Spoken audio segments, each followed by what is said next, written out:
This panel will focus on the community side of conservation, a part of the overall formula for success that has always been a key aspect in the Kohler model of restoration and preservation. My name is Ann Pryor, and I'm the former state folklorist at the Wisconsin Arts Board. I've been enjoying hearing people's origin stories, so I will offer mine, especially because it will help to introduce the panel. In 1996, the Wisconsin Arts Board was preparing to celebrate Wisconsin's sesquicentennial by presenting the artistic traditions and cultures of the state on the National Mall in the 1998 Smithsonian Folklife Festival. I was hired as a field worker to research religious folk traditions in Wisconsin that might become a part of the festival. That led me to the Dickeyville Grotto, where the highly supportive pastor, Father Jim Gunn, pulled together parish elders to relay their stories about being pulled out of school 60 years earlier and put to work by Father Winaris when he needed extra help in constructing the grotto. That human element transformed how I viewed the stone and embellished concrete, so that I never saw the art as an act of a single named creator, but as a collaboration between many community elements and actors. Long-term preservation of art environments requires multiple types of efforts. Not only is the physical conservation, restoration, and protection of the sculptures themselves of major import, so too are community-focused efforts that educate and build allies. While less technically demanding, this side of conservation still requires tremendous skill and care. Without it, these art environments would not survive and our shared cultural heritage would be diminished. Over the years, my conversations with managers of several different art environments across Wisconsin have revealed key elements that are needed for the community side of conservation to be successful. These include, but are not limited to, skillful negotiation with local and supralocal governmental entities regarding services, regulations, and fees, positioning the art environment as a valued community asset within local and regional tourism efforts, nurturing sustained volunteer commitment and skills, building interest and dedication within next generations of leaders and volunteers, and undertaking continuous fundraising, even if it's located in rural areas with limited financial resources. This panel will focus on efforts undertaken at art environments from across the country that utilize these and other community building efforts required for the environment's survival. Panelists will discuss sites in Wisconsin, Maine, and Louisiana, and we hope that discussion at the end of their presentations will draw out ideas and practices from additional sites. We hope that for a creative exchange of ideas, especially if that exchange can bolster future efforts at these and other art environments. And our first presenter is Rich Gabe, who holds a master's degree in museum studies from John F. Kennedy University in California. His current research interest is the intersection between art environments and cultural tourism. Whenever possible, he himself is a traveler visiting art environments and other idiosyncratic spaces, which he then writes about on his blog, The Land Behind, a Field Guide to America's Lost Wonders. Hi, good morning, everyone. I am so humbled to be here. This is great. Thank you very much, Kohler, and thank you, Terry Yoho, for forgetting that I am, someday will be one of your favorite people, maybe. I can hope for that.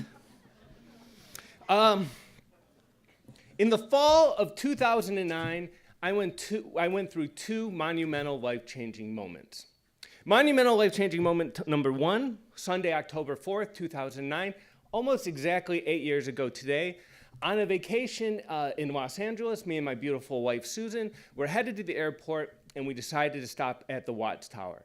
It was a last-minute thing. It wasn't planned. It was, if it fit into our schedule, cool. If not, at the time, I knew almost nothing about them.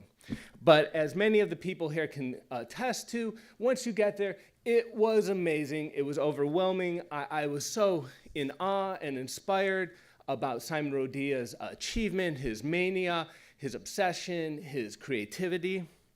I was so moved that as soon as I got home from my trip a couple days later, I ran to the computer and I started researching this thing.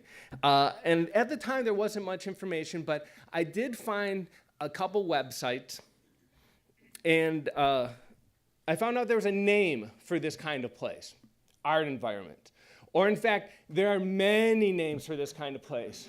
Self-taught art environment, visionary art, folk art, outsider art.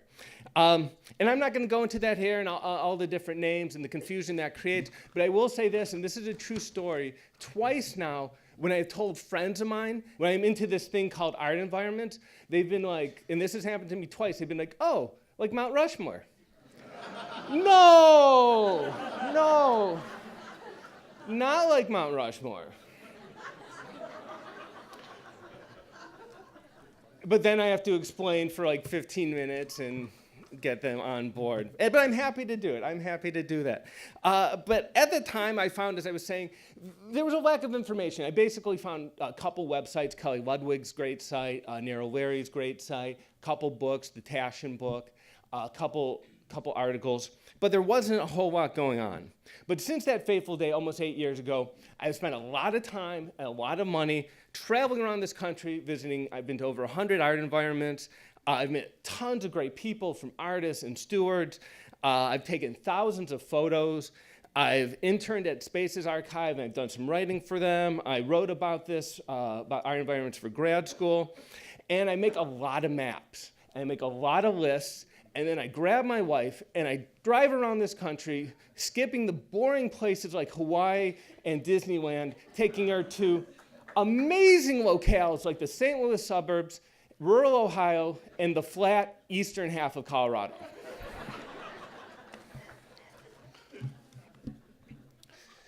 Monumental life-changing moment number 2, November 15th, 2009, almost exactly 8 years ago today.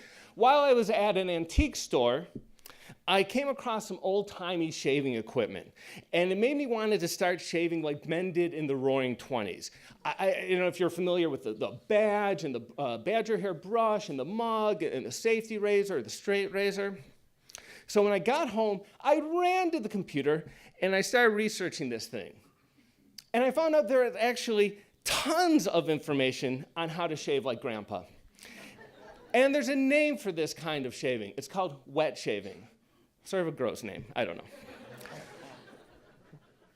But unlike art environments, there's actually dozens of websites with tons of really active chat rooms and forums. I found this forum here. People have written over 1 million comments about safety razors.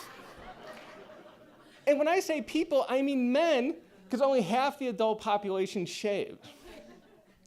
Not only is there one podcast, I found 5 podcasts about shaving.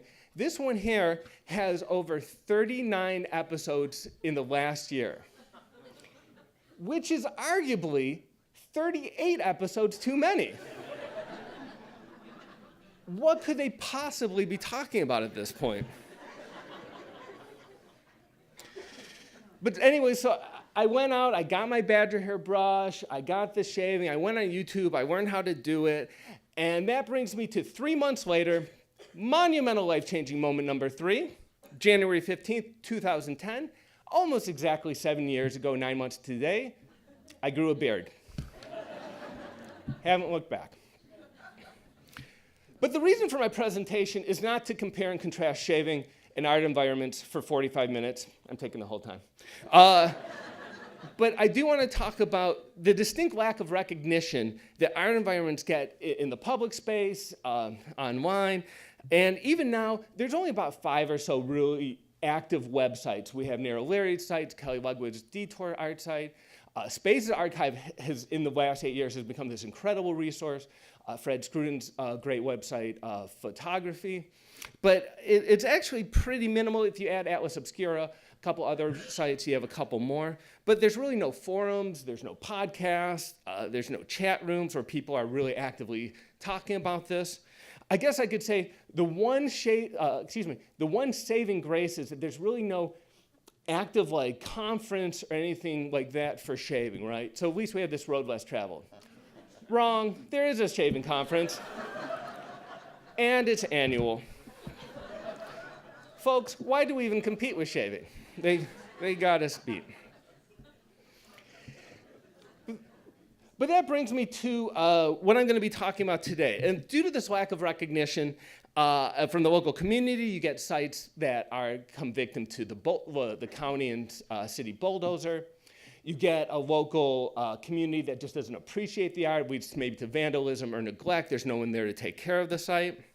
You find it tough to find a volunteer workforce, which is, why it is so important to get the community involved and get that recognition raised so that the community comes on site, on board. As you all know, this quote from Seymour Rosen from to preserve a site for future generation to enjoy requires that a site is made a center of pride and enjoyment in a community. And so what I did for my graduate thesis a couple years ago is I tried to merge my two obsessions, my two passions, art environments and road trips and shaving, no shaving. And I wanted to study something that would connect them all, and it came to cultural heritage routes. Theme trails is another name for them. So that was the focus of my study, and that's what I'm going to be primarily talking about. Now, as you see here, here's a couple examples of cultural heritage routes. They're basically driving routes or walking routes that are built by maybe a convention center, a visitor bureau, by a state, by obsessive fans, could be built by all sorts of people, including just a bunch of like-minded folks who get together and they build a theme route. We have the Mississippi Blues Trail as an example, which covers historical sites in Mississippi. We have like an artisan trail, like this one in the lower right-hand corner, the Hopi Art Trail, that links multiple places and multiple spots based on the map for where you can go to artisans. Culinary trails are very, very popular. It took me almost no time to find a Wisconsin wine trail. There's the Wisconsin Ale Trail. I found a Dairyland Trail, finally making it possible to find cheese and alcohol in Wisconsin. Now, I'm going to be talking about theme trails and art environments from three stakeholder perspectives. I'm going to start with the local community, and then I'm going to talk about the visitor's perspective, and then lastly, I'm going to talk about the art sites themselves and the partnerships that are created, three stakeholders. But I want to start off talking about the kind of tourist that goes to, who uses cultural heritage trails. It's quite a mouthful. And they're cultural heritage tourists. And cultural heritage tourists are probably like most of the people in this room, who when they travel, they go to see museums, they go to see festivals, they go specifically to see heritage and history. And convention centers, visitor centers and states love this kind of tourist for many reasons. Mainly because they stay longer in a place. They spend like a day and a half longer on average. They spend more money and they spread it around. They want an educational experience. They want to shop. They want authenticity. They want a compelling experience, which is why I think art environments would be so great to link cultural heritage tourism with them. And it would be a great link. And so the first stakeholder is the local community. And how are maps good for local communities? Theme routes good for local communities. Many trails are actually created by a state or county for the specific purpose of bringing in tourism, bringing in a new economic stream. And this is so appropriate for art environments, as so many are located in rural areas. You're dealing with brain drain, with a younger population that goes away. You're dealing with a loss of job, maybe due to corporate agriculture. You're dealing with a community that's maybe losing interest, or the stewards themselves are getting older. But by bringing in manageable tourism, you are bringing people to the local gas stations and restaurants. You're having an economic impact. So that house with the crazy statues is no longer so crazy to people. Another thing that really good maps do, and good theme routes do, is they reach out to the local community. They reach out to the leaders, to the storytellers. They reach out to the local businesses, and they get the insider perspective. This helps lead to community pride. Erica Nelson has talked about how Lucas, Kansas is a great example of a small town that has been helped, not necessarily saved, but helped due to the economic stream provided by tourism. Erica has talked about how Lucas, Kansas has brought in a lot of tourism, has brought in a lot of money. Last night, Terry Yoho even mentioned the fact that Passaquan and Bina Vista, if I'm saying that correctly, has been able to bring back jobs. It's adding an economic stream. It's adding a little more money. The second perspective I want to go over, the second stakeholder, is the visitor and the visitor experience. And I want to explain why these theme routes are really good for them. I'm actually coming from a visitor perspective like that. I'm basically a tourist. I'm basically a traveler. And theme routes and heritage trails do a couple things very good. Critical mass. Critical mass is when you highlight multiple places on a map in an area, and what that does is it makes that area more desirable for people. Dispersal is where you actually, by having a theme route, you're moving people around the city, around the county, around the state, and you're moving people from bigger areas often to areas they may not have known about, rural areas and the like. Example may be, oh, I like drinking beer in Milwaukee. According to this map, I can drink beer in Oshkosh. That's dispersal. Also, according to this map, not only can I drink beer, but I can get bratwurst and cheese. That's critical mass. Or I like to call it the Wisconsin hat trick. Add in bowling, and there's no stopping you. I don't know if anyone here is familiar with Tinkertown. It's a wonderful art environment in New Mexico. It's on a heritage route between Santa Fe and Albuquerque. As you see on the left is the highway. On the right is Tinkertown, and it's located in an area that gets people, it disperses people off the highway through the Turquoise Trail. And this is interesting. Tinkertown was created by the late Ross Ward and his wife, Carla Ward. The Turquoise Trail was likewise created by Ross Ward and Carla Ward in 1983. It was actually Ross Ward's idea to create a tourism route. Now, before I get into the third stakeholder, the perspective of the partnerships and of the site owners themselves, I do want to talk about the fact that there's sort of two kinds of maps. There is, like this here, this Wisconsin gangster tour map was created by Travel Wisconsin, and it's great, but it's a curated map, meaning historians or whatnot went through and they picked out sites that Dillinger or Capone have been to, and they put them on the map. But the sites on this map, on this theme route, aren't necessarily part of the map itself, like in the sense that they have no skin in the game. They may not even know they are on the map, the different lodgings or the different restaurants. I can create a map that links up, and I try to do that with my blog, that links different sites, but that doesn't connect the sites per se. So the map, the kind of map where I think the real magic lies is in the ones that were created as partnerships. And this is where I'm going to talk about Wandering Wisconsin. These routes are usually a little trickier. They take a little more sweat equity, a little more work, maybe even money, but they're where all the sites get together, and they are connected because either they pay a due or they meet up at annual or quarterly meetings, or the people on the routes actually have to actively get together and work programs or something. But the places on the map have a stake in the map and have a stake in being on the route. And Wandering Wisconsin, I don't know if anyone here has done the trip yet. This is their theme route here. They were one of my case studies. It is amazing. There's 8 sites, and then the John Michael Kohler Art Center all across Wisconsin. If you haven't done it, I implore you, do it now. Leave right now, if you want. I won't be, they may be offended. I won't be offended.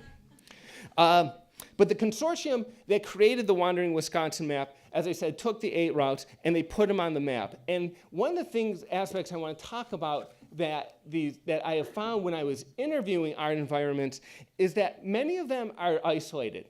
Not just the sites in Wisconsin, but all across this country, talking to different artists, talking to different stewards, that many of these places, many of the people have not been to other art environments or aren't familiar with other art environments. I've spoken to artists who have not even visited the same art environment in one town over. And these places, as we know, art environments have really unique challenges. They have challenges with conservation, they have challenges with dealing with the city and county, of going from being a private entity to being a public space. And often they have no one to talk to. Like literally, they don't know who to reach out to for help. By building these partnerships, they are able to share resources, share their challenges, share ideas. They are no longer alone in the wilderness. Another great benefit of building a partnership map, and this is one of the great things that the Wandering Wisconsin map did, get this map if you haven't already, is they were able to collectively bargain. They were able to get a joint effort marketing grant. They went to the state in 2008 and 2009. And what is so cool is not only were they able to introduce, get money from the state to help put this together, but they were able to introduce that these strange grottos, these strange art sites are a great resource for the state of Wisconsin. And they let the state know we are a collective, we are an organization, there's many of us. There's strength in numbers. In the first year of the route, they estimated that they brought in, just by doing the Wandering Wisconsin, a little shy of a 10% jump in visitors, but that led to an almost $400,000 in economic impact to the local communities.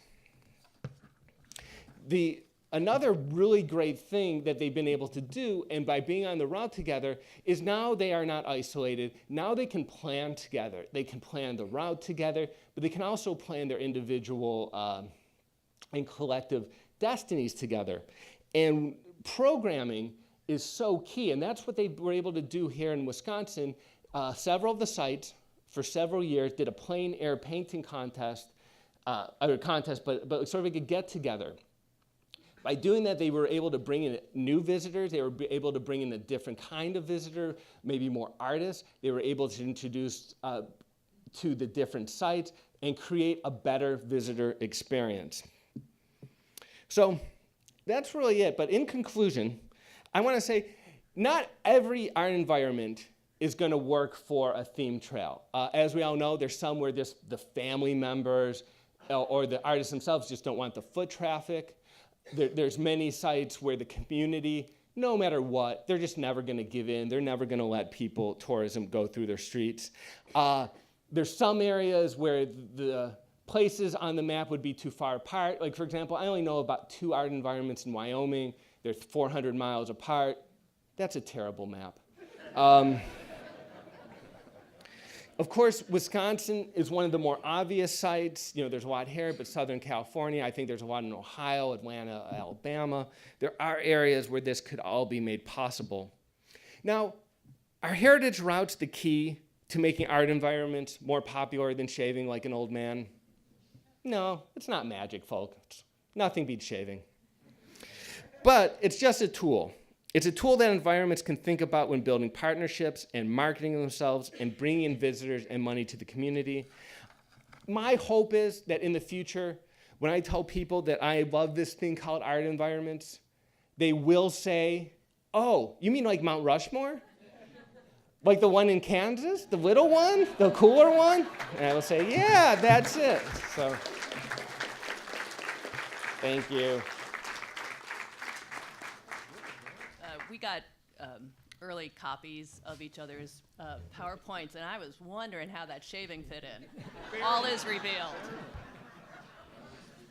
So our next co-presenters, Hannah Blunt is an art historian and the associate curator at the Mount Holyoke College Art Museum in Massachusetts. She previously served as the Langley curator for special projects at the Colby College Museum of Art in Waterville, Maine. And she and her partner, Robin Mandel, gained special insights by living in the Langleids' home in Cushing, Maine from 2010 to 2012. And her co-presenter, Ron Harvey, has worked in conservation at the Milwaukee Public Museum and the Peabody Museum of Archaeology and Ethnology at Harvard. Relocating to Maine in 1990, he founded Tucker Brook Conservation, a private conservation practice working with both private and public collections throughout the US, Mexico, and Ethiopia. Is this on? Yeah. Okay. Thank you, Anne. And thank you to the conference organizers. It is really a pleasure to be here, an honor to be here. The project that I'm about to talk about, my involvement with it actually ended about 3 years ago. So I've been sort of delving back into this, and I'm just reminded about what a special thing it was, and my passion is rekindled. So I also have to thank you, Ron, for kind of bringing me back in. And as Anne outlined at the beginning, I think that artist-built environments and these preservation projects are all about community. And so the story that I'm about to tell, I think, has parallels to many of these preservation projects. It's not unique in the way that many, many different constituents were brought together. I think there are stories of courtship and heartbreak and compromise and victory in all of these projects. And so this is just one story. At a ceremony at the Maine State House in 1971, sorry, I just want to make sure I'm talking, there you go. At a ceremony at the Maine State House in 1971, Scott Nearing, the grandfather of the Back to the Land movement, received the Maine State Award given that year by the Maine State Commission on the Arts and Humanities. Beside him on that day, receiving the same award, was the artist Bernard Langley. The dedication read, "The imprint of Maine upon the work of Bernard Langley is as clear as tracks in fresh snow. Indeed, few artists nurtured by this state express more clearly its earthy heritage. Working in the prime material of this timbered land, Langley creates with wit and power his personal images of the creatures of the earth. Under his hand, the rough scraps of forest and sawmill, of abandoned structures and implements are brought to new and unexpected life." Langley was born in 1921 in Old Town, Maine, a logging and lumbering community comprising several islands in the Penobscot River. And here he is as a young boy in his parents' backyard and drawing on the stoop of his home. Langley took an interest in art at a young age. He left Maine after high school to pursue a career in commercial art, and soon gravitated toward fine art, attending the Brooklyn Museum Art School and the Skowhegan School of Painting and Sculpture. He also received a Guggenheim to study in Norway and traveled and studied throughout Europe. He eventually settled in New York in the 1950s. He soon gained rather prestigious gallery representation and had a solo exhibition at the Castelli Gallery, a really, really important gallery space in New York in the late 50s. But in the spring of 1966, in the midst of commercial success in New York, Langley left behind the emerging epicenter of the art world in favor of making art outdoors on the land in his native state of Maine. With proceeds from his art sales, he purchased an 80-acre feral farm in the tiny coastal town of Cushing, Maine. In the last decade of his life, he built on the land more than 100 wood reliefs and sculptures, including many monumental artworks depicting athletes, notorious politicians, animals, from the circus to the jungle to the realms of make-believe. Lions, tigers, and bears, but also horses, dogs, giraffes, giant seabirds, elephants, hippos, camels, and a mermaid. He moved and reworked these pieces, placing them in whimsical arrangements in, out, and around his home, amid trees, in ponds, and on the exterior walls of his barns and studios. Langley pursued a daily rhythm of art making that resembled the agrarian livelihood of his locality. He practiced a sort of art husbandry and articulated a desire to use the land the way a farmer uses it, to create what he described as his environmental complex. And he actually did have live animals living in and amongst the wooden sculptures on the property.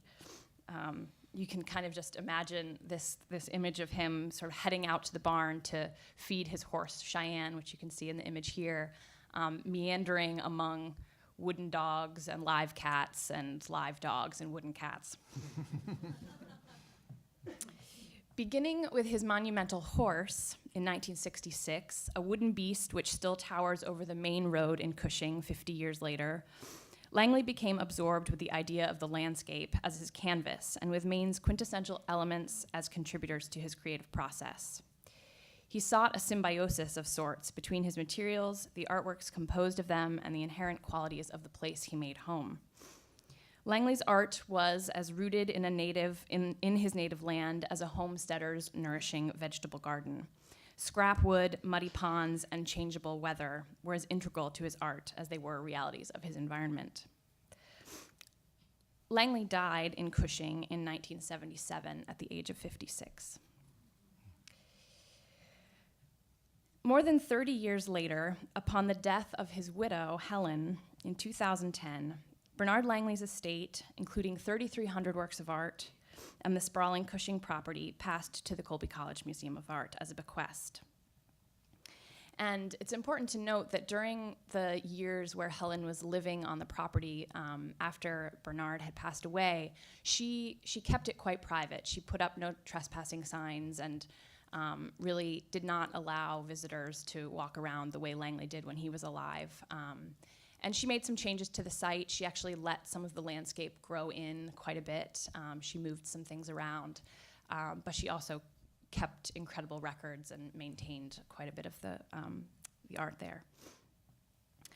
The Colby Museum hired me that year to manage this large and complex gift of art and real estate, a post that required I move into the Langley home in Cushing. Like many colleagues here who have had the rare privilege of occupying an artist's home or built environment, I soon discovered all that I have just described, the primacy of place to Langley's art. I initiated daunting, but what had become essential discussions with Colby College about preserving as much of his actual home and art environment as possible, despite the epic challenges of conservation, long-term stewardship, and the remoteness of the site. I became acquainted with a far-flung organization called the Kohler Foundation, which had just recently expanded its reach beyond Wisconsin, thank goodness. In June 2011, Kohler responded positively to the idea of a preservation project at the Langley property if, the big if, a third-party steward for the future could be identified. After almost 2 years of exploratory and ultimately discouraging meetings in boardrooms with officials from other Maine colleges and museums, and even representatives from the state's Bureau of Parks and Lands, we were nearly at the end of the road. But a small local land trust, the Georges River Land Trust, in nearby Rockland, turned out to be the little engine that could. After many, many, many meetings where myriad scenarios and stewardship models were considered, GRLT agreed to complete the trifecta and take ownership of the site in perpetuity. In a bold vision that could have drawn criticism from their constituents, they saw the potential of Langley's property to connect people with the land. They appreciated the artistic heritage of the site as much, if not more, than its natural heritage. They understood that Langley's legacy was defined by his engagement with the landscape and that preserving his built environment was in line with their mission. In 2013, Kohler purchased the property from Colby and commenced conservation treatments to the wooden sculptures on the site. Working with a Maine historic preservation nonprofit, they also completed transformative renovations to the house and studio, creating a space for gatherings and events. Meanwhile, I gave talks in a number of venues around Maine, including the Cushing Historical Society, to tell the Langley story and share news of the preservation project. We also mounted a major retrospective exhibition and produced a catalog at the Colby Museum in and around this time. Kohler arranged a town meeting and shared their plans with the community and also met with local artists and friends of the Langleys to engage them in the effort. Colby and the Land Trust worked together to create a 15-year maintenance plan and memorandum of understanding outlining Colby's financial commitment to the oversight of conserved sculptures at the property. Ron will be speaking about this in a moment. In 2015, Kohler made its gift of land and nearly a dozen of the conserved sculptures to the Land Trust. In the last 2 years, GRLT found grant funding to develop a 900-foot wheelchair-friendly path around the sculpture park, purchased a small adjacent property to create a parking area, and raised funds to support an annual operating budget for the site. They rallied local volunteers to cut back invasive plants, move rocks, prune trees, and burn brush. The chairman of Cushing's Board of Selectmen, of all people, assisted with the reinstallation of sculptures after conservation was completed, one of the many tasks that benefited from his heavy-duty construction equipment. Last weekend, almost 7 years to the day of my arrival in Cushing, the Land Trust inaugurated the Langley Sculpture Preserve, a public nature and sculpture park dedicated to celebrating Langley's legacy and the natural resources of the Cushing Peninsula. And this is the list of events that were planned at the grand opening that you can just skim over very quickly, but just gives you a sense of the real sort of community focus of the day. Music, art projects, a reading, a bake sale to support the local school, etc. And here are more photos from the event. This is an image of children at the site in the early 70s when Langley was there and would allow tourists really to wander around, and then a recent image. And there's more. One of the most, I think, powerful sources for community building around Langley and the preserve actually was maybe one of the more difficult pills to swallow from a preservation standpoint, which was the 3,300 roughly works of art that were on the site. And we worked with Kohler to gift nearly 3,000 of these works to museums, libraries, schools, and Main Street communities throughout Maine, over 60 venues. This broad distribution of Langley art across the state is celebrated in a beautifully designed interactive Langley Trail website and map, which enables visitors to discover his art in a diversity of venues and contexts, many beyond museum walls. A small grant from the Maine Office of Tourism allowed us to produce a bookmark to promote the trail. And in turn, Langley was on their radar right around the time they were working on a major new marketing campaign for tourism in Maine. And so there's actually quite a well-representation. Langley is well represented on their beautiful visitmaine.org website. There's a documentary, and Langley's also included on a list of artist sites around the state, along with Winslow Homer's Prout's Neck and Andrew Wyeth's Christina's World, which is actually just down the road from the Langley estate, so he's up there with the best. And I think as a result of this trail, the creation of this trail and the engagement with sites all over the state, we really built a large network of stakeholders around Langley that I think has been quite successful. And I just wanted to end with this image, speaking of tourism. This was one of the great finds of mine during my inventory of the house. This is a drawing that Langley did right around the time he was graduating from high school. And I think, at this point he was interested in commercial art, so thinking about posters and signage and creating his own little plug for the beautiful state of Maine. So I'm going to now pass it over to Ron.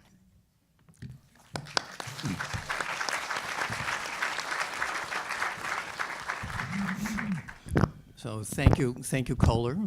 Thank you, NCPTT, and thank you all for coming to the conference. I want to start out with a little story. There's a sculptor, a curator, who's a Langley curator at Colby College, and the conservator, and they're walking into a bar. No, wrong talk.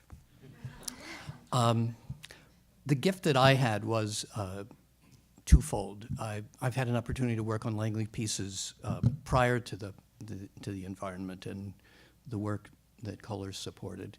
I had the opportunity of working also for Colby College on many things, and so developing a relationship with Hannah and being able to have, you talk about being able to outreach in your community.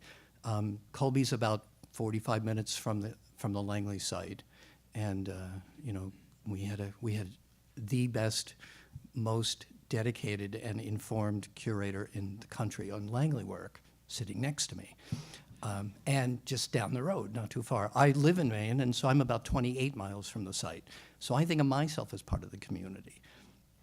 I had gotten a call from Terry at Kohler Foundation and asking me if I would take on the responsibility of conserving the about 32 exterior wooden sculptures that have been on site. And I'm going to kind of do a funny little thing of back and forth in terms of community and concept and working and location.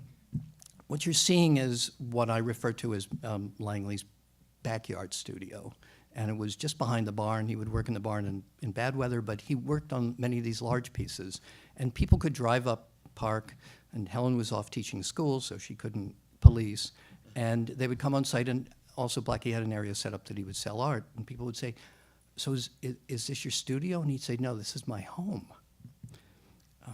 You know, so the first piece, again, having curatorial input on all treatments, which was just phenomenal. One of the things we both agreed upon was the first piece that should be conserved is that piece at the road. It's the very first piece on the property. The horse, when Blackie bought the property, he said, that outcropping needs a sculpture. So if you're driving down the, I think it's River Road, that's what you see. The house is set back, and then the sculptures, the rest of the environment is behind it. So if you take a look on your right-hand corner, that's what a lot of the interior would look like. There was a lot of degradation and deterioration. I have come out of sculpture background. Blackie started as a painter, and I'm well aware that he was a painter first before he was a sculptor.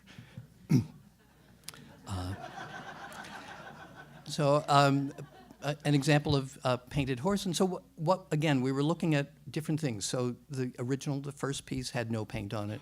There was another group of pieces that had some level of polychromy, but the question was, do we repaint it, don't we repaint it? And we had long discussions, and curatorial and conservation decision was don't repaint it, consolidate it. And you can see what we had to do. And again, Scott Mosier, who's down the, working on the pieces, is just a consummate skilled woodworker, problem solver, and we've worked on many projects together, and he's local. What was really wonderful was the first time Terry drove up onto the property and met Scott, she said, Scott, where are you from? And he said, China. And she looked at him and he said, Maine. So he is the quintessential Mainer. So again, another piece, this is a geometric cow that's been worked on a number of times. There's maybe less than 20% of it is original, but, and that's a piece from about 1976, 77. And again, we ended up doing replacement and then using commercial house paints. I went to my outdoor preservation people and said, what's the best house paints to use for houses? Because a lot of these things are like structures that need maintenance. So she made suggestions, and that's what we've done. And that's part of the maintenance process. Blackie also did things that were fall very much into pop. So this is 1973 in Nixon, and he's in a pond. He was loaned at one point. He went to the Algonquin Museum of American Art down in Algonquin. So, and Blackie was still alive at the time. So he was taken off his original pedestal, which is a concrete pedestal that was put into this pond. Blackie had a large concrete base poured around it, and Blackie did all the work himself. He would throw things like bicycles and any kind of metal just to reinforce the material. So we ended up taking Nixon out of the pond, putting him on land, creating an A-frame to dry him out, removing the concrete, and again, the curatorial agreement was, let's put him back where he was originally. And it's also best preservation. If he's in the water, he's not gonna last. So now we see him back, in the way he should be, and he was repainted because he had been painted. And again, the paint gives us a level of protection for the piece. And also, because Blackie was getting a lot of this wood from mills that were being taken down, this is old growth. Some of the pieces are so rich in resins that they're still bleeding resin. So they have great preservation properties on their own, as long as that skyward-facing cross-section surface is protected, which in many cases, Blackie would paint something or put tar on it. What we're doing is now putting lead and then painting over the lead to give it double life. So this is Batter Catcher Umpire, 1974, pre and post. And Local Girl, 1968. So Blackie, yeah, who was that local girl? So Blackie was actually a good friend of Andy Wise. And so Andy and his family would come, from Pennsylvania to Cushing and spend the summers. So one summer as Andy's driving down the road, there's this Christina, but she's facing, the other way. And so they had a good chuckle about it. So that piece is, again, in that area that I was talking about, that it's his original workspace. There's a cluster of 5 pieces that original have not been moved and retain where they are. But she was so rotted, she was so failing, that we ended up having to cut her open, bridge with white oak, and she's got a nice 3-inch square rod of stainless steel, 316, that pins her to a base support connection. And then one of the arms, the left front arm, there's again a stainless steel rod that runs into the concrete pad and up to her shoulder to give it support, because we know people are not climbing on these pieces, but they're going to certainly be handling them, and we want to keep them long and hard. And also the idea was repainting. So we found, again, Helen had great pictures, and I was matching off of those pictures and what little paint we had. Poor Christina's had multiple layers of paint. She had originally, she had a pink dress and she had a white dress, and the face turned into this creamy color. The arms were all the same color, and Blackie had painted the arms and legs differently. So she's back to normal. But someone, again, just prior to the land opening, brought some historic photographs around 1970s, prior to Blackie's death, and Christine has rouge. So she's got these, little red cheeks, so I'll go back and embellish. The bears, and I think Terry showed a picture of this piece, that we had to, all of this wood had to be dried out, and so the bears were too big. The polar bear is 16 feet high, and we ended up tenting around it and using, during the winter, using solar gain to help dry them out, and then spring through fall, we put a high E dehumidifier in the case and got the wood down to the point below 15% so we could use epoxies and resins and work in place. Although one bear, the east bear, had to be removed, and there you see the dry out tank.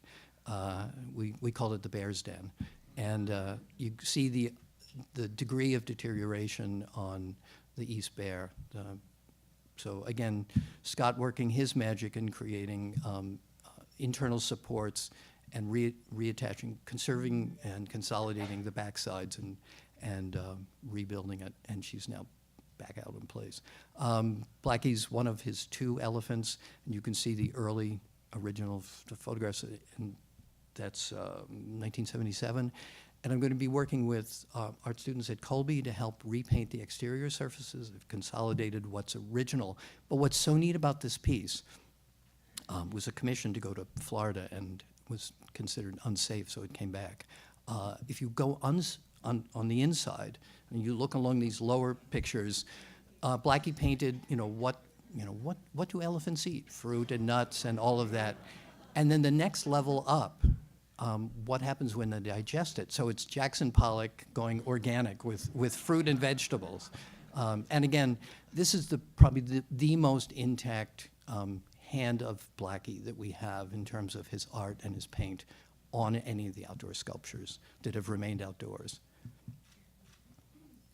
So with that, and again, this idea of community and being able to meet back and forth, Hannah and I said, okay, color's going to support the conservation, bless them. And Terry, I apologize to her now. She asked me on that first phone call, how long, or do you think I'll have it done by, she was calling me in early spring. And in Maine, that can actually be June, but this was April. So she was saying, can it be done by December? And I said, which year? So the bottom line is we were able to talk about, okay, we've got the funding and the ability to conserve the pieces. But as a trained conservator, I'm always thinking down the road. So I'm thinking in terms of maintenance and intervention, but also how do we get maintenance? And Hannah and I both agreed that the way to go about it was to approach Colby. And I asked, we ended up working on a sort of an outline sheet of a cause and effect, materials, and dollar amount. So we asked, I said, let's ask for 25 years. We got 15. So I can tell you that, as far as I know, this is the only project that's been funded by Kohler, and that we've come to it. We got this maintenance before we even completed the conservation. So I'm happy because I'm local. I can't run away and say, oh, you know, I don't know, don't call me. I want this piece to be there and in place. And part of my giving back to the community was Georges River Land Trust had 4 invited events over the last 2 summers, 15 and 16. And Hannah and I did a presentation of walking through and talking about the pieces. John Payson, who had been a gallery director and owner and sold and represented Langley, Andy Versosa, who also sold and represented Langley, and Carl Little, who's a scholar and a writer in Maine. So we were seducing people into committing to a level of involvement with the Land Trust. And the Land Trust blessed them. Early on, I was pitching the idea, you're conserving the land, we're conserving the art, and it's this great conservation project that's both space and art. Thank you. So we're going to go from the East Coast to the South Coast. Dennis Sipiorsky and Gary LaFleur are going to co-present. Dennis is an educator and an artist in Louisiana. He works primarily in clay, but also in metal, watercolor, oil, and photography. He is a professor of ceramics at Southeastern University in Hammond, Louisiana, and he serves on the board of the Louisiana Crafts Council, the Chauvin Folk Arts Center, and the National Council on Education for the Ceramic Arts. And then Gary LaFleur is a Louisiana native who has been teaching and conducting research in environmental biology at Nichols State University in Thibodaux, Louisiana since 1998.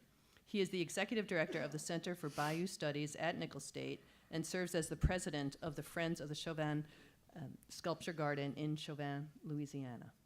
Thank you. Okay. All right, thanks. First thing we wanted to tell you is, obviously you've met us for a couple days.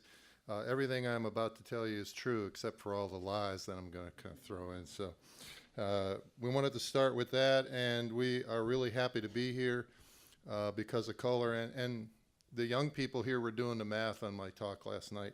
70 years of a relationship with Kohler. They couldn't figure that out, but my family's been with Kohler for 70 years, and my aunt raised Mr. Kohler's children, so she was a big part of their family, and we're excited. Chauvin's an unusual site, and Terry Yoho is retiring because she had to deal with me in 1999 on the Chauvin project, and I'm going to do the first part. Gary's going to pick up the slack.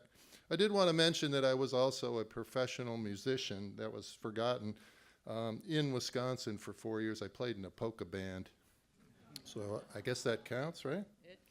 This is the house I grew up in, Sheboygan Falls. And people said, well, how did you get to Louisiana? And I said, I asked God to send me someplace warm, and he picked the warmest thing he could think of. And so there is no museum there, by the way, if I'm not on a tour, and the house was sold after my parents passed away. So it's different color now, but the Kohler Foundation's thinking about going in and preserve. It's a proposal that I got in the works. This is a wonderful photograph of my father, who in and of himself taught me about folk art, because I was going to tell everybody where folk art comes from. My father worked at Kohler in the pottery, and I teach ceramics, so I'm a second generation ceramic artist. This was right before he retired, and I went to see him, and he said, hey, this is my kid. And all his workers, of course, that he worked there for 32 years, all my uncles, my aunt. So the reason I know where folk art comes from is because my dad used to go to a lot of bars in Wisconsin.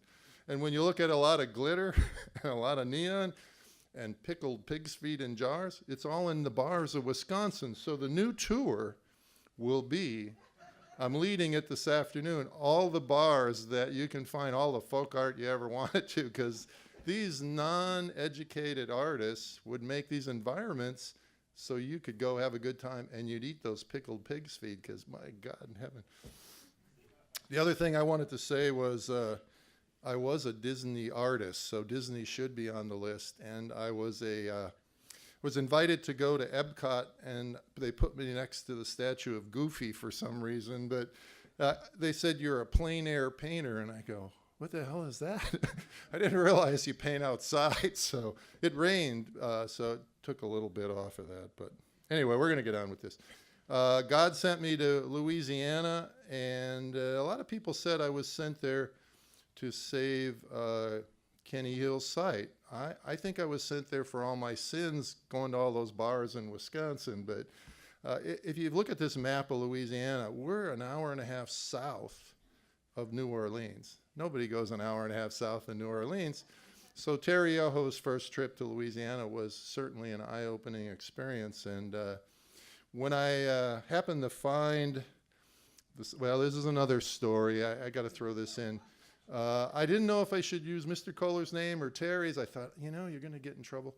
CNN did a report that when Elvis died, there was a Kohler toilet in the bathroom. This is just, it's not, we don't know if it's true or not, and it's CNN, so, and the saying was, "What a way to go."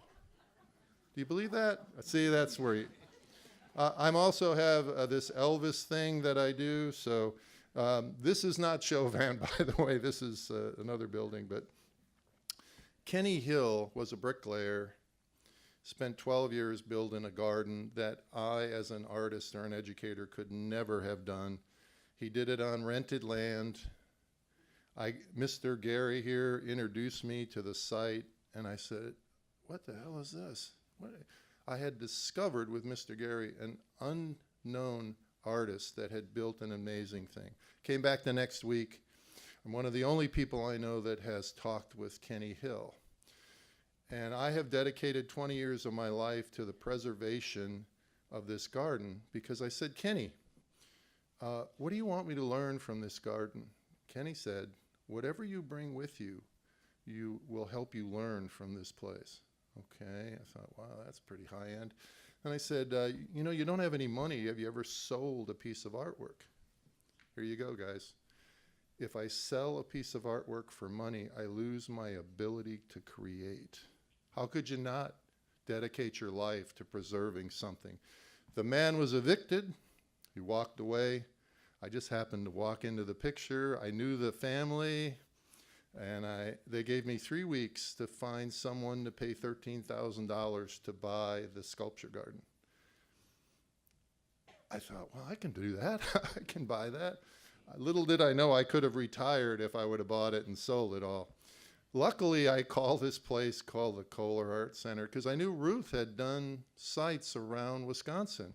And I, as a growing teenager working at the Kohler plant, knew that artists were there and they believed in this. So I said, "Well, I got a folk artist." They said, "Yeah, sure, send me some images, And Terry had just kind of got on board. And she came down with a crew, was excited as she can get. I mean, she just was so thrilled to see this.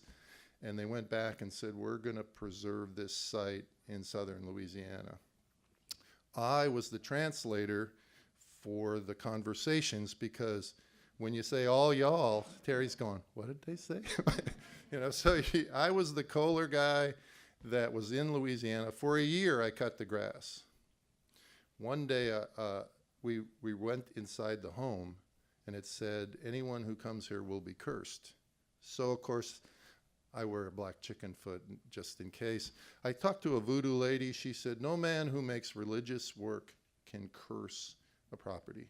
I was telling the story this morning. I went back to cut the grass. There's a giant water moccasin heading for me, thinking that's the curse. I had a weed eater and a chicken foot, but after that, nothing happened. And we've talked about problems with people damaging things. There's a lot of religious articles on this, and so a lot of people have honored that down the bayou. And he built this for people to come and learn about it. So we have embellished the community to make this theirs, along with Nicholls State University. And that's Kenny. I'm the fat guy. That's Kenny in one of his statues. He did amazing statues of himself. And so now Mr. Gary's going to tell you a little bit about some of the insane things we've done over the last 20 years. We never ask for permission, by the way, so it's a lot easier to get things done. But Paul James was our first president. He was enthusiastic. He said, we need a consultant, we need docents, we need a festival, we need all of these, we need a master plan. I go, okay. So he ended up developing that. We developed a board. We got a bunch of crazy people like all of you saying, would you like to be on the board and help us out? And they went, yeah. So that's how this all came about. And we've been running that. You know, when you say come up with a plan, it's kind of like my school when they said the plan for computer replacement is there is no plan. So that's kind of the way we run Chauvin. We just kind of make it up as we go. And Terry has been down a number of times to support us. And Ruth brought my mother down to celebrate the initiation of this site to the university. And without Kohler, none of this would happen. And so I kind of think in my years of service as a bathtub inspector in the enamel plant may have had something to do with this. So I'm going to give it to Gary and let him tell you the good stuff. So thanks.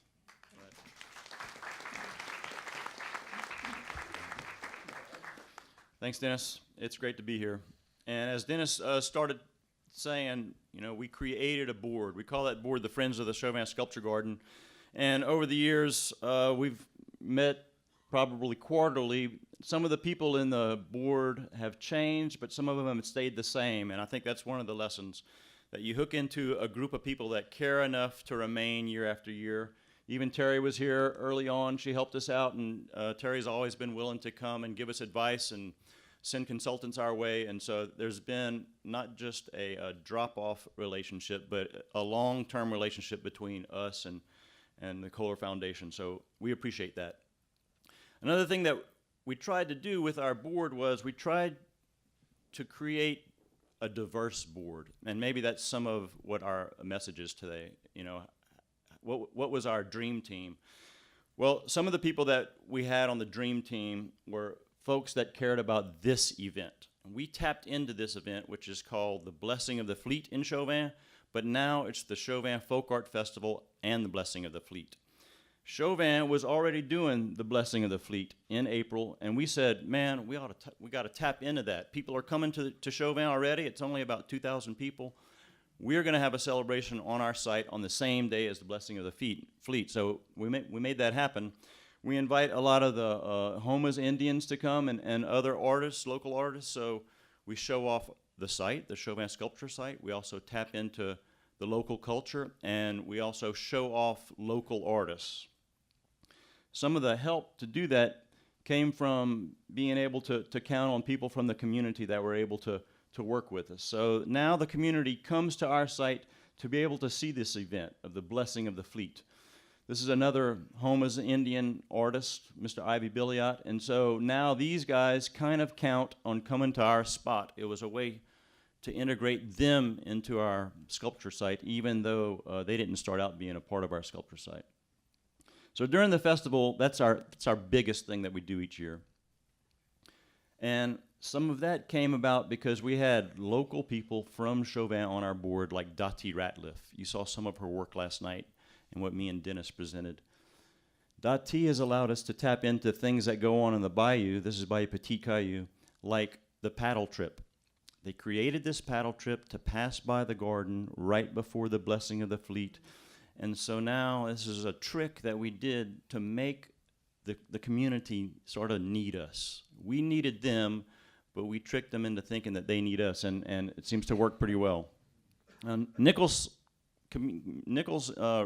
is part of this. We bring our boat and we give people rides on the bayou, and this is one of those things where I don't ask permission from the university to do it because I'm not sure they want us to have a bunch of strangers on the boat, but we do it anyway, and Terry and Bill have been on that boat, and we make it work. Another thing that we do besides those community events is we bring students, young students, to the garden. And we do this by teaching them environmental art. Since we're right on the bayou, it's a perfect place to talk about the ecology of Chauvin and the coast, introduce them to art at the same time that we're introducing them to the ecology of that place. And so you might have seen some fish prints on my shirt yesterday. That's one of our tricks. Make students look at the sort of the biological art in a fish print, and then we bring them into the garden, and they take part in some of the stewardship of the garden. And that's because we have a board member named Mike Slage. So he was a local artist that taught. So we have community people that are local Chauvin people. We also have art educators, and that works. And the other thing that we've added to our board is university faculty, not just from Nichols, which is where I work, but also from Southeastern Louisiana University, that's where Dennis is, and LSU. And so we have some of our board members, being art faculty, are able to come and give talks, and so that we can do academic things at the site as well as community events. And if the university knows that you're doing something academic, bringing a class, and I can say that that's why I'm going to Chauvin. I'm not going to Chauvin just because I care about the garden, which I do, but I'm bringing a class there, then the university is much more apt to understand that it's an asset. So we think that's part of the winning formula. Now, when I bring students to Chauvin, there's more of a story there, and I see this thread coming through some of these other sites, and that is the community is a story in itself. And in Chauvin, there's real hard-working shrimpers that you just don't see in my town of Thibodaux up north, in downtown New Orleans. You don't see people that are connected to the land like this. And I feel like it's my obligation not only to show students the sculpture garden, but to introduce them to the real working coast of Louisiana. They meet people like Mr. Terry Laperouse, who, even though he was on oxygen, was able to give us a tour of his shrimp drying platform. And one of the worrisome trends is that we're losing coast in Louisiana. Coastal erosion in Louisiana is not just happening on the beaches, but in the marshes. Now, Chauvin is right about up here, and so we're in the danger zone. And that's part of the story. That's why I bring students to Chauvin, to not just look at coastal land loss as a red part of the map, like data-driven, but to show them what we lose when we lose coastal Louisiana. We lose community, a people, and a tradition, and in this case, a beautiful sculpture site. But we're not going to let that happen. So brace yourselves, because this is a little scary. But this doesn't happen very often. But about once a year, we get water in the garden, and it's coming in straight from the bayou. This is Bayou Petit Caillou. This doesn't happen every day, and when Terry visited, that was one day that we had a huge big rainstorm. This worries us, and so this reminds us of the work that we have to do. This is some of our challenge, but there's good news in that Chauvin has recently put in a floodgate that is supposed to keep this water out. And these high water events don't happen very often, and we think that there's several strategies that we can do in the future to increase drainage and to keep the water out. So that's what we're working on. So the last thing that I wanted to tell you is that you're invited to come visit us. We would love to have you down there. If you come in April, you can see that Chauvin Folk Art Festival and the Blessing of the Fleet. But if you come any day of the week, we would just love to have you. And sometimes it's nicer to see the garden on a quiet day. Thanks for your attention.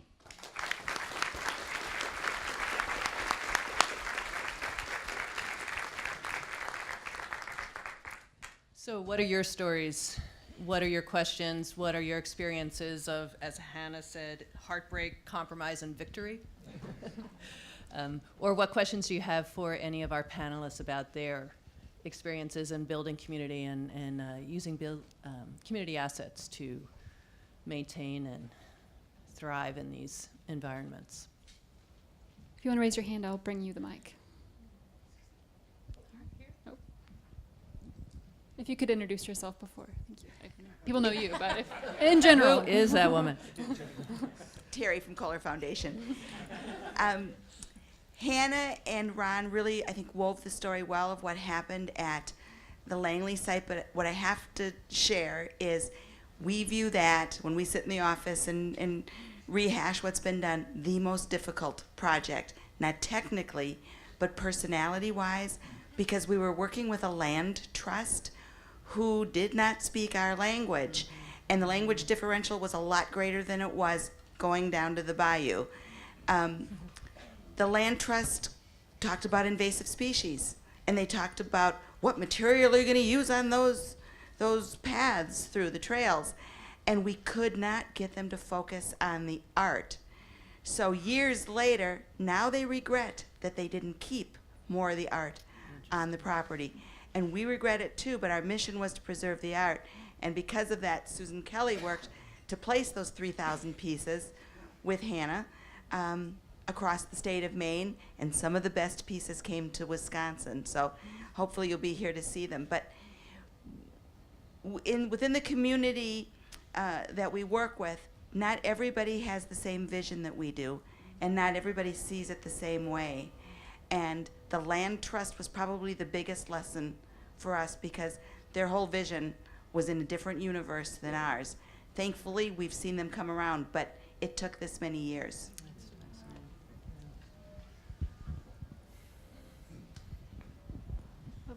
One over here. If you just introduce yourself.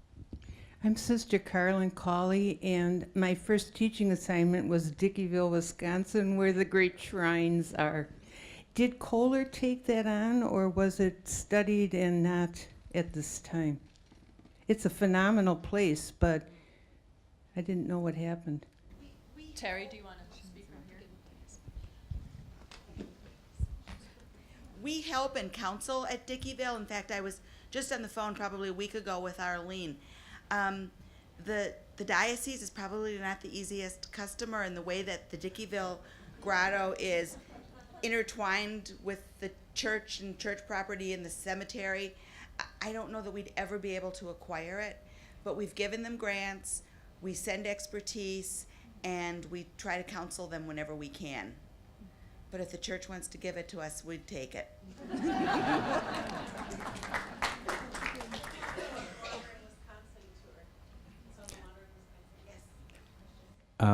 More of an observation.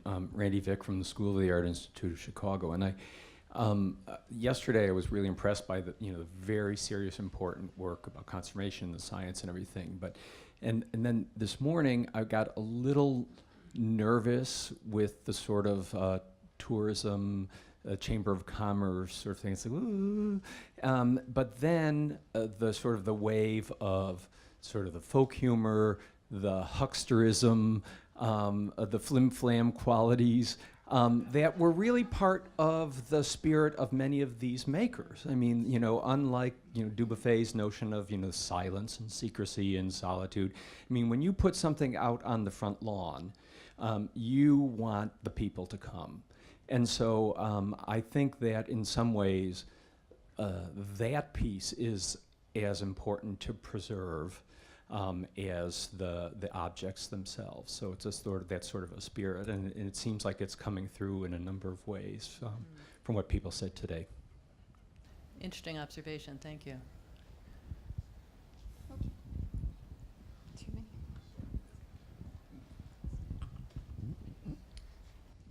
I'm Sam Gatmeyer with the John Michael Kohler Art Center.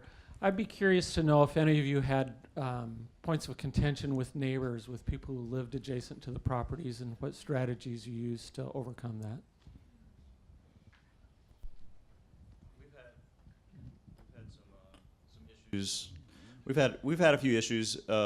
Some of them were good and bad, but like when we have our festival, there's not a lot of parking around there, and so some of the neighbors got mad about that. The next year, we cordoned off an area for those people that had complained. This is VIP parking for the Neals, for the Neal family. So we tried to nip that in the bud.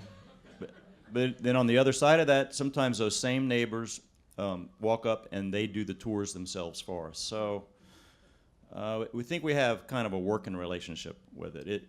It's not something that you can ignore, because we can see how we can rub people the wrong way.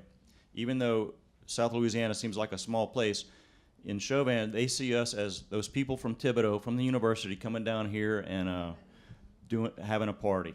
So we try to stray away from that as much as possible and make them part of the show. Is this on? Can you hear me? Okay. There was, so Mainers are very private, but also I think if you stay out of my business, I'll stay out of your business. And so there wasn't really a great deal of tension in the community around this project. There was one neighbor right adjacent in actually a very tiny little piece of land that was pretty much carved out of the Langley property.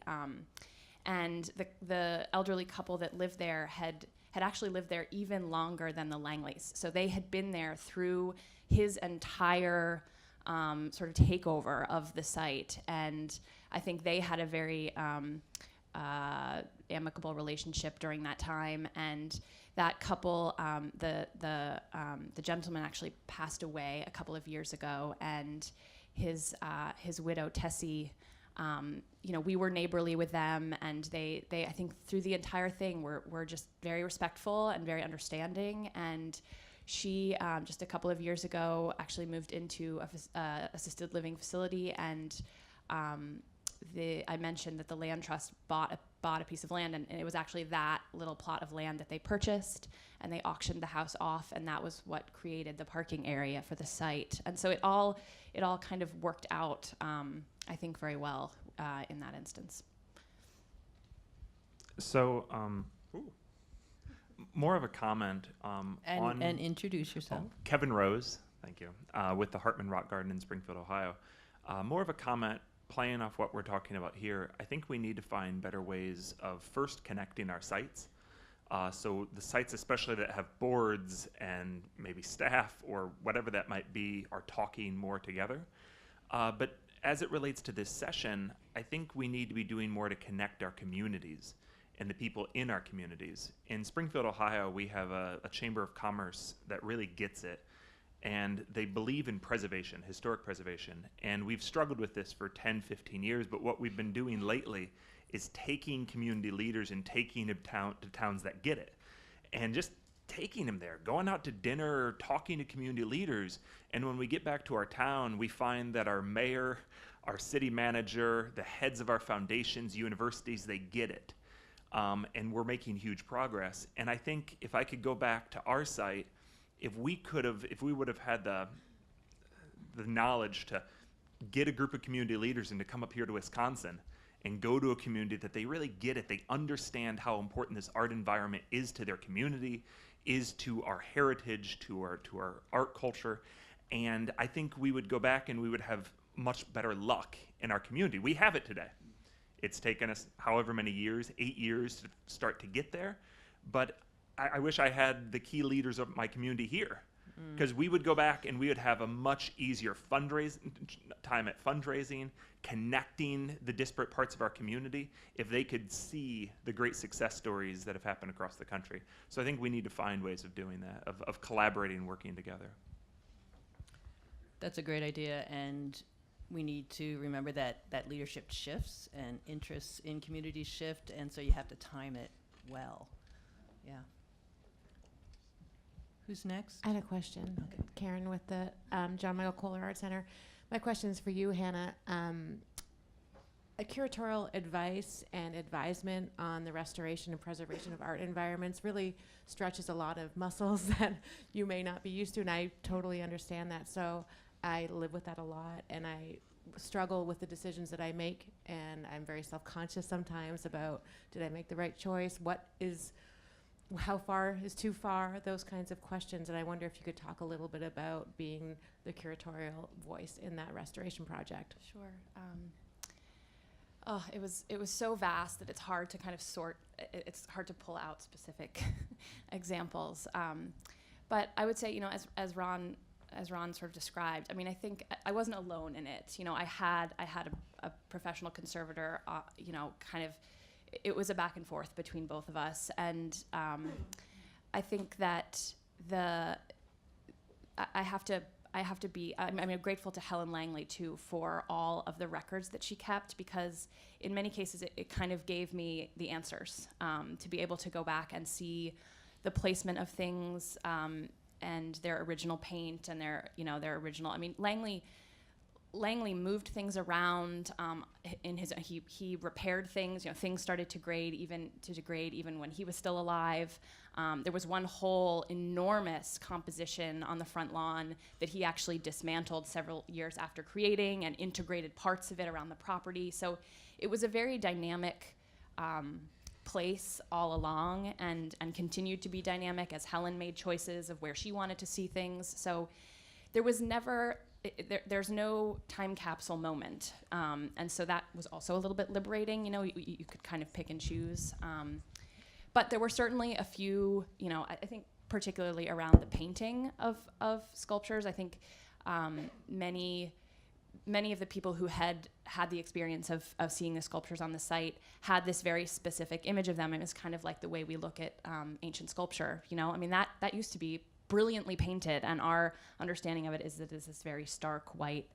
And I think it was kind of a similar experience for people when they saw the repainted sculptures, that it was a little bit sort of garish, and that's actually really how they originally looked. And so bringing that back to some extent was important, I think, to kind of resurrecting Langley's vision there. So just a few comments.